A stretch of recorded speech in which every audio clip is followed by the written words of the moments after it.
How's you going, boys? Mike here. Welcome back to Grampie's Workshop. I'm glad you're here today. Remember the other day I had a video about my 1980 Troy-Bilt Tiller. I'll put a link to that video up here if you want to go look at it. Anyway, we're going to do a little bit of work on the tiller today. One of the first things I want to do is fix the left tire. The left tire keeps going flat. I think there's a bad tube, so I have a new tube to put in it. But I'm running into problems right off the get-go, so let's go check her out. So this is the wheel right here that we're dealing with. It keeps going flat for no reason, so I suspect that the tube is bad, but I don't know until I get it out and see, right? And what happens here is we have some vice grips right now on the stem of the valve, of the tube I mean, because if we don't, when the tire goes flat, we lose the stem inside the wheel, the rim. So in an ideal world, what you would do is you would take the tire and rim assembly off the axle, put it on the bench, break it down, change the tube, put a new tube in it, pump it up, reseat the tire, put it back on the axle, and then away you'd go. However, neither rim has ever been off the axles, so they're on there good and solid, rusted tighter than you could weld, I'm sure. So we're going to have to come up with a different way, different technique on how to replace the tube in this tire. Since I can't get the wheel off the tiller, I'm going to try to break this wheel down off the rim.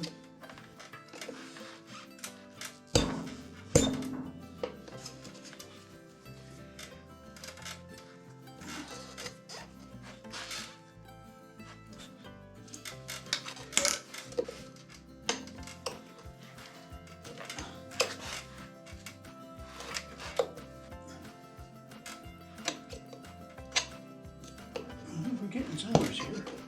There we go, look at that.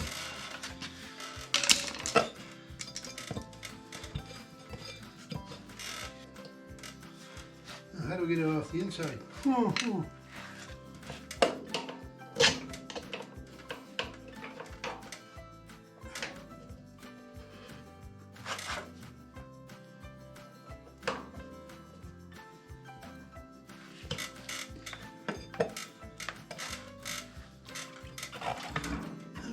Maybe I can get that tube out of there just like that, can I? I'm going to just rock this over here a little bit and put the valve up at the top. I'm thinking there's no sense breaking it off the back because all that's going to do is leave even less room in here to get this tube out. Does that make sense? I guess we don't need those on there anymore, do we? Let's do this and use that stem to hold the tube out.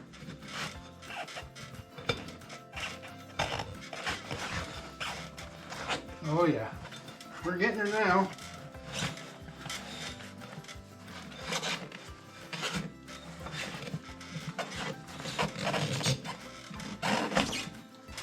There you go.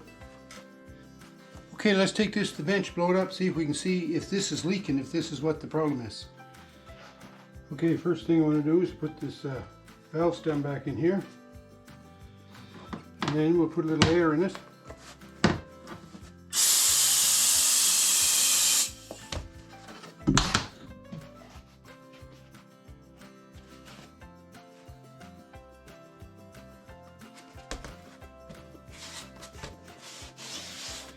Well, now we're going to do the old exercise of spraying soapy water on it to see where the leak is. So,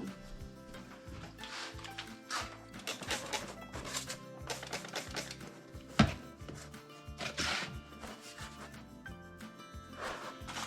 never had good luck with this soapy water trick because the soapy water always had suds in it, right, to start with.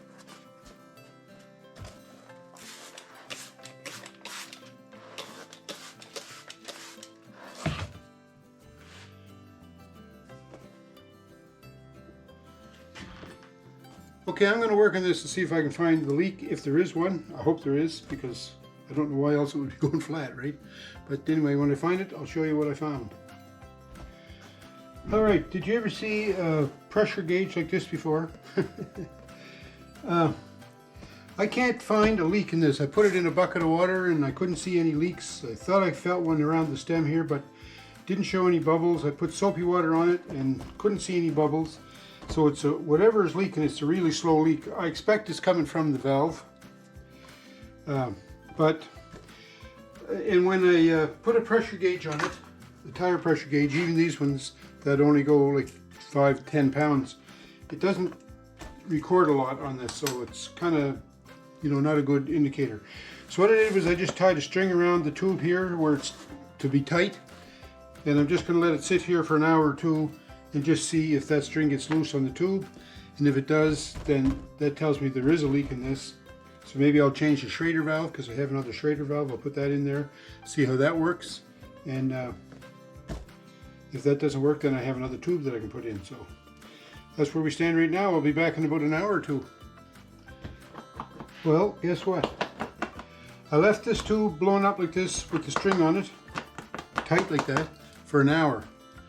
And it didn't go down any. So I said, well, there's something wrong. It's leaking somewhere, somehow. So I left it overnight. So it's the next day now, and it's still just holding there like nothing. So I don't know what the heck is wrong that the tire keeps going flat. But we're going to try and put this tube back in and see what happens. So one thought I had on this tube as to why it was leaking is when it gets under pressure, maybe it would leak. Now, I'm not able to simulate the pressure here on the bench, of course, but once it gets inside the tire, you know, it can't continue to expand and expand and expand, so it builds up pressure. We normally, I don't know what the pressure is in those tires, supposed to be 12, 15 pound, probably like that, nothing large. So I'm thinking once it gets under pressure, it may start to develop the slow leak.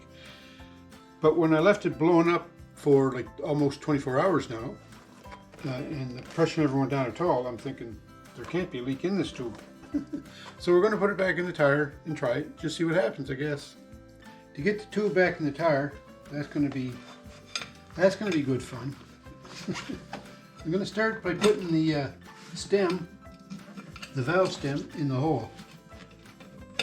And I'm going to put these vice grips on it, just so that we don't lose it.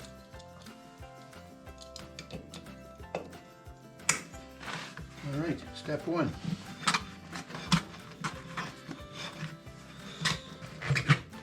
You know, this job, it's not an impossible job to put the tube back in the tire this way. It's tedious. That's the only thing. And one thing you want to make sure of is that there's no twists in the tube.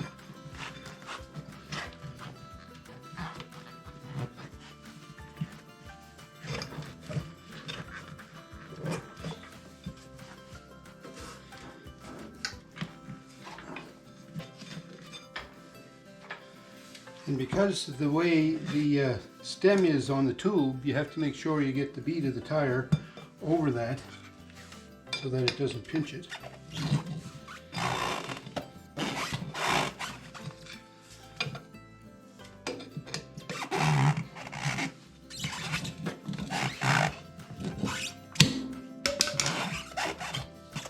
There we go.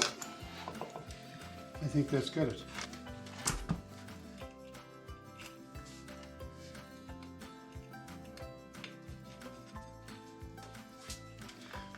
Okay, we're going to try and put a little air in it now. So as we put the air in, we have to make sure we put enough pressure in that we seat the tire back on the bead. So let's put a little bit more than I would like in here, but we'll try this.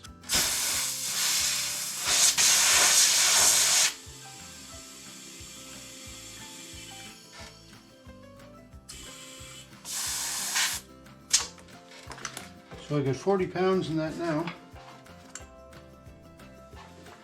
And it looks like it's seated good.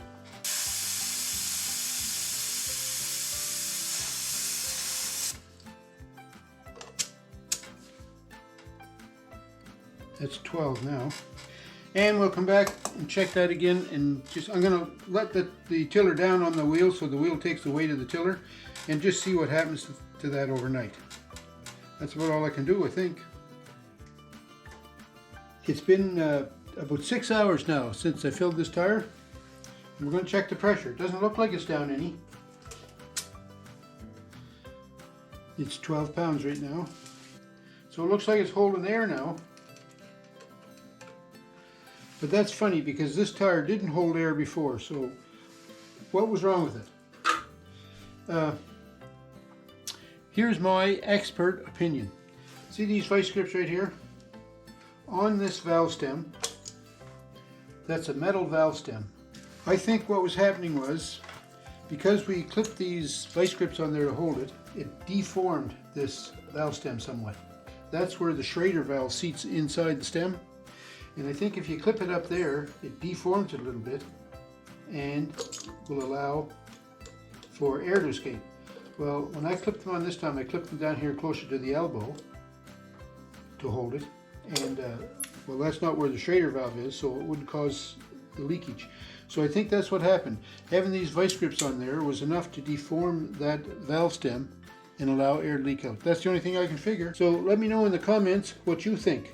Do you think that it's the vice grips that was causing this valve to leak, or do you think there's a slow leak in the tube? I don't think this is fixed. I think it's going to come back. You know, I spent a lifetime working in maintenance repair, and you know, if there's a problem, there's a problem. It just doesn't go away on its own. You know, you got to fix it. And I didn't fix this. All I did was take the tube out, check it, put it back in, reinflate the tire. So she's going to go flat again at some point. I don't know when, but in the meantime, we got a couple of good tires on the tiller. We can move on to other jobs. So let me know in the comments what you think this mysterious tire leak might have been. I'd like to know your opinion on that. Thanks for watching, everyone. I sure hope you have a great week wherever you are, and we'll talk to you soon.